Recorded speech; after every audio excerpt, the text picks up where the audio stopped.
You fall into an interest in someone, you go through 3 stages that scientists have studied. Number 1, there is the lust stage. When you lust for someone, 2 hormones are released in your brain. For the men, more testosterone. For the girls, more estrogen. But they both have estrogen and testosterone, except in lesser levels than each other. This hormone does nothing except it serves your reward center. It's like drugs. Once you feel it the first time, you want to feel it again. No purpose except feeling. Testosterone, estrogen. Once you fulfill that need, the testosterone, estrogen goes away, and all you're left with is the after effects. Allahu A'lam what they are.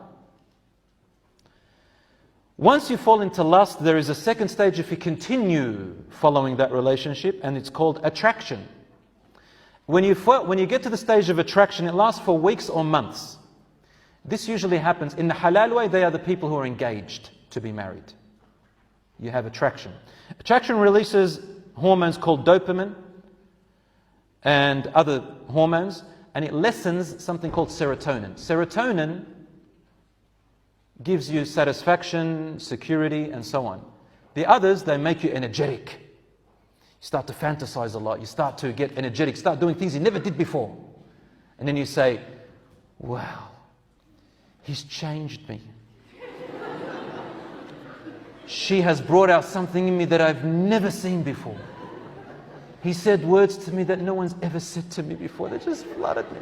Brothers and sisters, this is not real. These are just the hormones telling you that. It's like watching a mad movie. Fast and Furious. It lasts for about a few weeks and months. And what happens is that you feel this beautiful thing coming, which is nice in the halal way, beautiful. Enjoy it in the halal way. It's beautiful. It's one of the best things you can ever, and really embrace it, because you're not going to feel it much again later on. But Allah subhanahu wa ta'ala doesn't leave you there. If you follow that relationship, it turns into something beautiful, which Allah subhanahu wa ta'ala tells us this is where the real relationship is, and it's called attachment. This is the husband and wife. This is a family attachment. And attachment releases a beautiful hormone called oxytocin. And that is the hormone that makes you feel secure, safe, loved, purpose, reason, importance, self-esteem, value. Like, what's the difference between being married and having a relationship outside of it in the same way? They're still sleeping together. They still look at each other like, you're for me, I'm for you, nobody else can touch you.